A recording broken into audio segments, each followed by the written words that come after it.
కార్మికుల 10 గంటల సమయం పెంచుతూ చేసిన తీర్మానాన్ని తక్షణం రద్దు చేయాలని, మహిళలచే రాత్రి వేళల్లో పని చేయించడం మానుకోవాలని, ఏ రంగంలో పనిచేసే కార్మికునికైనా కనీస వేతనం 26,000 చెల్లించాలని డిమాండ్ చేస్తూ సిఐటియు ఆధ్వర్యంలో కాకినాడ కలెక్టరేట్ వద్ద వామపక్షాల ఆధ్వర్యంలో ధర్నా చేపట్టారు. ఈ సందర్భంగా పలువురు నాయకులు మాట్లాడుతూ కూటమి ప్రభుత్వానికి 10 గంటల పెంపు నిర్ణయం మరణ శాసనంగా మారుతుందన్నారు. 3 షిఫ్టులు 2 షిఫ్టులుగా మారడంతో ప్రతి ముగ్గురిలో ఒకరి ఉపాధి పోతుందని, నిరుద్యోగులకు ఉపాధి అనేది కలగా మారిపోతుందని విమర్శించారు. పగలే మహిళలకు రక్షణ కల్పించలేని కూటమి ప్రభుత్వం రాత్రి వేళల్లో మహిళలతో పని చేయించడం మానుకోవాలని అన్నారు.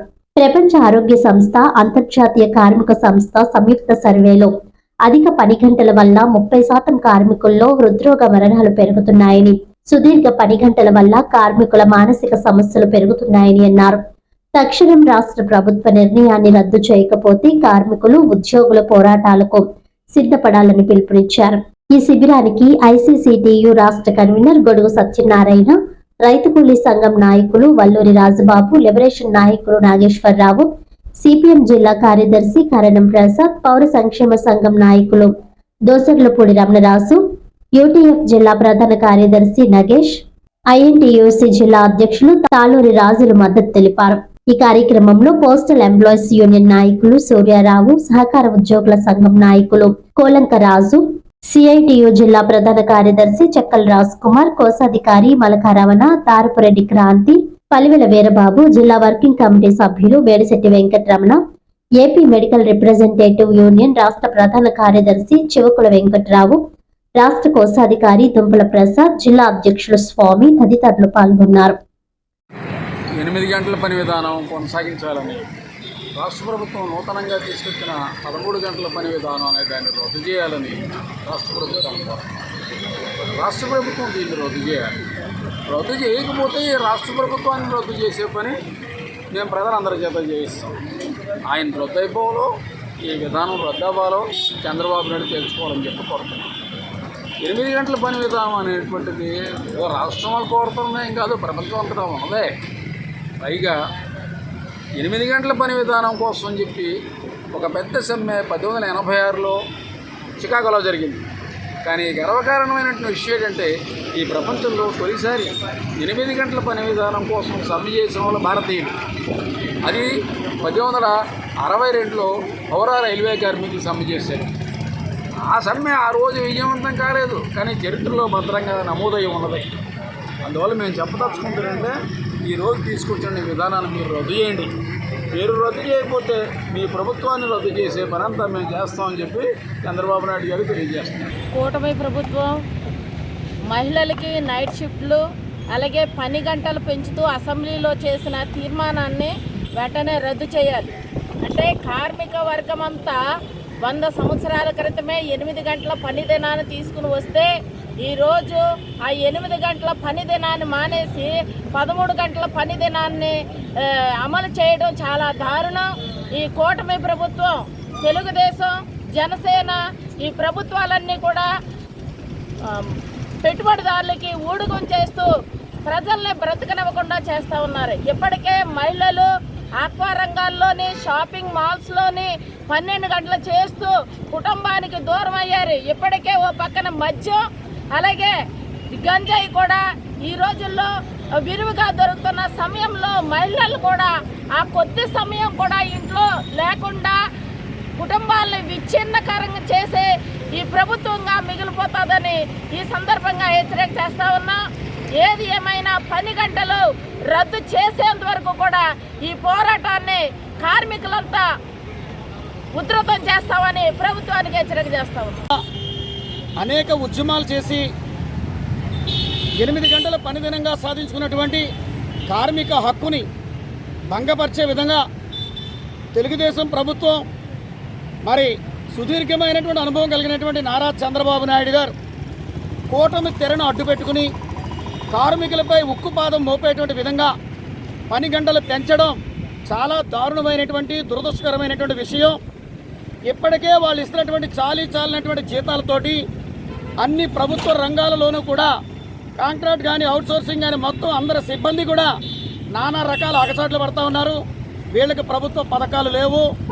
ఇప్పుడు ఈ రకంగా చేయడం వల్ల కార్పొరేట్ శక్తులకు కొమ్ము కాయడం తప్ప కార్మిక వర్గానికి ఈయన బహు వ్యతిరేకి అనేటువంటిది చంద్రబాబు నాయుడు గారు రుజువు చేసుకున్నారు. ఒకప్పుడు ప్రపంచ బ్యాంకు జీతగాడు, చంద్రబాబు మోసగాడు అనేటువంటి ఒక వాతావరణంలో ఆయన రాజకీయ జీవితాన్ని కోల్పోయారు. మరలా శాశ్వతమైనటువంటి రాజకీయ జీవితాన్ని కోల్పోయేటువంటి దుస్థితిని కార్మిక వ్యతిరేకతతో తెచ్చుకుంటున్నారనేటువంటిది సుస్పష్టం. ఎప్పటికైనా మీరు పని గంటలు పెంచితే మీరు జీతాలు పెంచండి. జీతాలు పెంచకుండా పని గంటలు పెంచితే మాత్రం ఈ కూటమిలో ఉన్నటువంటి ఏ రాజకీయ పార్టీ అయినా సరే కూడా రాజకీయ మూల్యం చెల్లించుకోవడం ఖాయమని పౌర సంక్షేమ సంఘం ప్రజల తరపున ప్రకటిస్తోంది. అసెంబ్లీలో కూటమి ప్రభుత్వం తీర్మానం చేసింది. ఇప్పటికే 8 గంటల పని విధానం అమల్లో ఉన్నటువంటి అన్ని చోట్ల కూడా 10 గంటలు పని చేయిస్తామని చెప్పి రాష్ట్ర ప్రభుత్వం చెప్పింది. తక్షణమే దీన్ని వెనక్కి తీసుకోవాలని చెప్పి కాకినాడ కలెక్టరేట్ దగ్గర నిరసన శిబిరాన్ని CIT ఆధ్వర్యంలో నిర్వహిస్తూ ఉన్నాం. పని గంటల పెంపు అవసరమైతే 12 గంటల పాటు 13 గంటల పాటు చేయించుకోవచ్చు అని చెప్పి వెసులుబాటు యాజమాన్యాలకు ఇచ్చింది. 8 గంటలు అనేటువంటి చట్టం అమల్లో ఉన్నప్పుడే అనేక చోట్ల సెక్యూరిటీ గార్డులు కానీ 108లో కానీ అలాగే ఇతర డిపార్ట్మెంట్లో కానీ 12 గంటలు పని చేయించుకుంటున్నారు 8 గంటల చట్టం ఉన్నప్పుడే. ఇప్పుడు 10 గంటల చట్టం వచ్చిన తర్వాత 16 గంటలు పని చేయించుకునే పద్ధతిలో మేనేజ్మెంట్లు సిద్ధపడతాయి. దీనివల్ల రాష్ట్ర ప్రభుత్వం తన ప్రొడక్టివిటీని కోల్పోతుంది అనేటువంటిది గమనించాలి. రెండోది, అధిక పని గంటల వల్ల ఆరోగ్య సమస్యలు అలాగే హార్ట్ అటాక్ వచ్చేటువంటి అవకాశాలు 30% పెరుగుతాయని చెప్పి WHO చేసినటువంటి ఒక సర్వేలో స్పష్టంగా చెప్తా ఉంది. రెండోది, మన ఆంధ్రప్రదేశ్లో ఈ అధిక పని గంటలతో తయారైన సరుకులు అంతర్జాతీయ మార్కెట్లో పోటీ పడలేవు, ప్రొడక్టివిటీ పడిపోతుంది, కార్మికుల మానసిక స్థితి గందరగోళంగా మారిపోతుందని చెప్పి తెలియజేశారు. ఇదన్నీ పక్కన పెట్టినా ప్రతి ముగ్గురిలో ఒకళ్ళు ఉపాధి కోల్పోతారు ప్రస్తుతం. ఎందుకంటే ఇప్పటికీ 8 గంటలు చొప్పున 3 షిఫ్ట్లు 24 గంటలు పనిచేసేవారు. 3 షిఫ్ట్ల స్థానంలో ఇప్పుడు 12 గంటలు తీసుకొచ్చారు.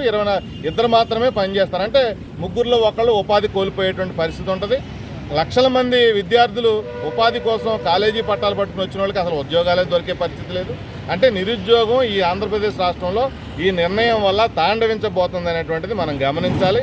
మీ పిల్లల భవిష్యత్తుకి ఇది నష్టం అని చెప్పి ప్రజలు గమనించాలని చెప్తున్నాం. చంద్రబాబు నాయుడు ప్రభుత్వం ఓటమి చెందితే గనక 2029 ఎన్నికల్లో అది ఈ నిర్ణయాలు కార్మిక వ్యతిరేక నిర్ణయాల వల్లే అని చెప్పి తెలియజేస్తున్నాం. మీరైనా ఈ పెంచిన పని గంటలను తగ్గించాలి, రద్దు చేయాలి, లేదా మీ ప్రభుత్వాన్ని రద్దు చేసేటువంటి పనైనా కార్మిక వర్గం ప్రజలు చేస్తారని చెప్పి కూటమి ప్రభుత్వానికి హెచ్చరిక తెలియజేస్తా ఉన్నాం. CIT జిల్లా ప్రధాన కార్యదర్శి చెక్కలరాజు. వార్తలను ముఖ్యాంశాలు మరోసారి.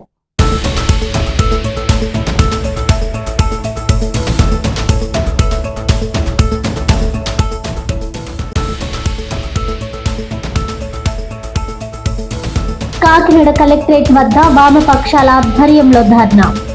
కార్మికుల పని గంటల సమయం పెంచుతూ చేసిన తీర్మానాన్ని తక్షణం రద్దు చేయాలని డిమాండ్.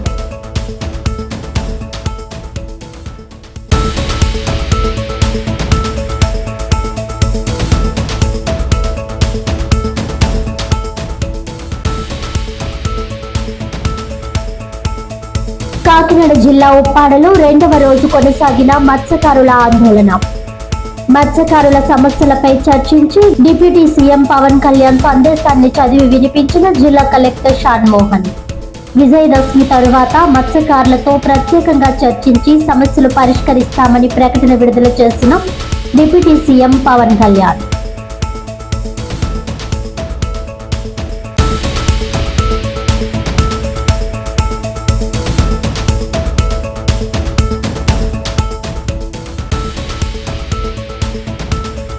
అల్లూరి సీతారామరాజు మన్యం జిల్లా గంగవరం వద్ద అక్రమ గంజాయిని స్వాధీనం చేసుకున్న పోలీసులు 5గురిని అరెస్ట్ చేసి 45 లక్షలు విలువైన 900 కేజీల గంజాయి వాహనాలు స్వాధీనం చేసుకున్నట్లు వెల్లడించిన రంపచోడవరం DSP సాయి ప్రశాంత్.